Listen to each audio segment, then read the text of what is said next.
Hi everyone, I am here reading the prologue for I Died Too, but They Haven't Buried Me Yet, coming from Clash Books in October. Henry was burying his daughter, again. He was waist deep in the ground. The cool October air tickled his exposed and sweat-covered flesh with icy fingers, and as the wind picked up and blew across the darkened pit, it felt as if some unseen phantom had tousled his thinning, lank hair. Henry, and the earth around him, were bathed in the harsh red glow from the rear tail lights of his rusted-out Ford, which had backed up to the foot-edge of the freshly dug grave once the encroaching Stygian hands of the night had strangled out the last rays of light from the day. The vehicle sat precariously at the lip of the pit. As Henry continued to dig, he wondered if at any moment the weight of it might cause the walls of the grave to collapse around him. The rear lights of the car afforded him just the right amount of illumination in an otherwise pitch-dark scrubland. It was a blessing, really, because he didn't want to be seen, and he certainly didn't want to draw any unnecessary attention to himself. Not now, anyway. Not when he was so close.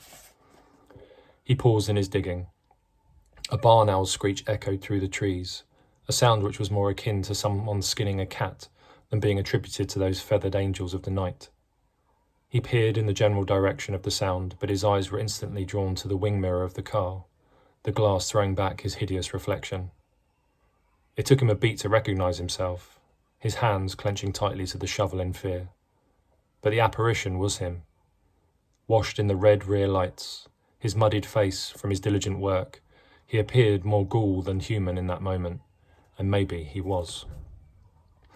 Turning away from the haunting image, he dug the head of the shovel into the moist soil and continued his furious digging. This was the 12th grave he'd dug for his daughter, Elsie, but still he hadn't managed to successfully bury her yet.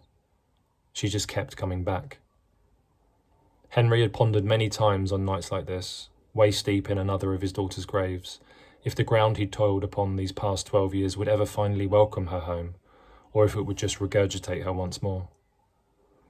Lifting another shovelful of dirt from the ground, he proceeded to dump it on the ever-growing pile which now ran the entire length of the grave. To the side of the exhumed mulch, his gaze alighted on his previous, desperate attempts at laying his daughter to rest. 11 markers shone in the dark, each with a small handcrafted cross and a pile of stones at its base. Every one of them were tinted red. Henry had dug a grave for his daughter every year since her disappearance, and with each one he still struggled to let her go. Maybe it was that innate tethering, how he fathered her in death better than he'd fathered her in life, which kept bringing her back. He promised himself each time he'd stared down at the freshly dug burial pit at his feet that it would be the last, but how many graves would ever be enough? He climbed out of the 12th grave and clambered to his feet. He knew he wouldn't stop, because as far as he was concerned, he was only just getting started at making his peace with Elsie. It had taken him 12 long years to finally realise he was to blame for everything, and if he had to dig a grave every year for the rest of his sorry life to atone for his callous actions, then he would. Henry moved to the boot of the car, pulled it open, and leant the shovel against the bumper at the rear. Peeling back the blue tarp within, he revealed his latest offering, one which he'd soon inter to the soil for all time. The sight of her backpack almost dropped him where he stood. His legs were suddenly not his own. He shot a hand out quickly to the edge of the car to steady himself. The backpack was the one Elsie had been carrying the day she disappeared, the one the police found stuffed into a bush near the playground he'd used to take her to, back when she wasn't ashamed of him, before he became an eyesore of her contempt. He removed the denim backpack, held it within shaking hands, turned it over reverently to observe the patches she'd sewn onto it, the Rolling Stones, the Beatles, Fleetwood Mac, AC/DC, David Bowie, Iron Maiden and Kiss. He smiled in that moment, when all he wanted to do was cry. Elsie had been 14 when she went missing, an abbreviated life if ever there was one. But however short her life had been, Henry knew unquestionably, as he stared at the patches on her bag, that he'd been able to impart some of his love of music onto her before she distanced herself from anything and everything to do with him. Turning the backpack over to carry it by the arms, he saw the bloodstain. It was 12 years old now, a shitty brown instead of a dark maroon it had been when the police had brought it to their house, sealed in an evidence bag.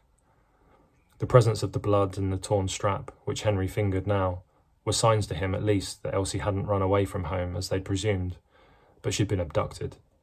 The blood on the bag a stark indication that she wasn't taken peacefully either. There'd been a struggle, one that she'd inevitably lost. Henry gripped the backpack by the good strap, let it dangle by his side as he picked up the shovel with the other hand before skulking across the blood-tinted ground towards the head of the grave.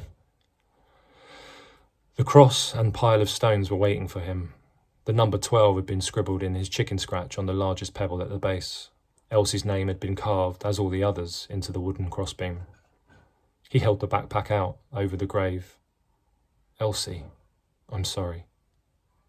He dropped his offering into the pit, where the darkness swallowed it whole. Turning to the side with the shovel in hand, he thrusted the business end of it into the loam at the graveside. Pulling a shovelful of dirt from the accumulated mound, he swung it out and held it aloft the gaping maw of the pit. But he couldn't bring himself to soil her memory. Not yet, anyway. He held the shovel over the grave some time, his heart unwilling to offer another morsel of his daughter's memory to the cold ground. His arms began to shake with the exertion, an ache quickly forming in his lower back, which slowly radiated through his core. He was frozen in place. His eyes pleaded longingly with the soil on the head of the shovel to stay put, but as his arms began to cramp, clumps of mud began to tumble free from its edge and fall into the grave. He couldn't delay the inevitable any longer. The ground was finally calling this piece of her home. Henry succumbed to the call of the grave and turned the shovel in his hands, the soil tumbling into the darkness. The only sound that returned was the dirt landing on her bag, which in this desolate scrubland sounded like rain hitting a canvas tent. After the deed was done and his daughter had been successfully interned for another year, Henry climbed into his battered Ford and checked the time on the dash. He still had time to get home, wash himself, eradicate the stench of the grave, and drive across for his meeting. He turned the keys in the ignition and the car roared to life.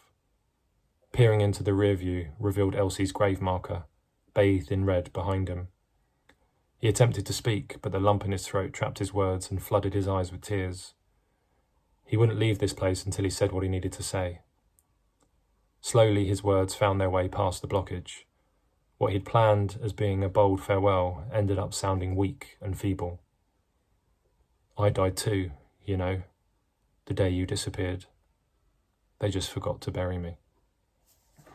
And that's the prologue to I Died Too, But They Haven't Buried Me Yet, which is out in October. So whenever this goes live, it might already be out. So go and grab a copy. Really appreciate it. Thank you to Brad and thank you to Clash for publishing this book. And yeah, have a good Halloween, people.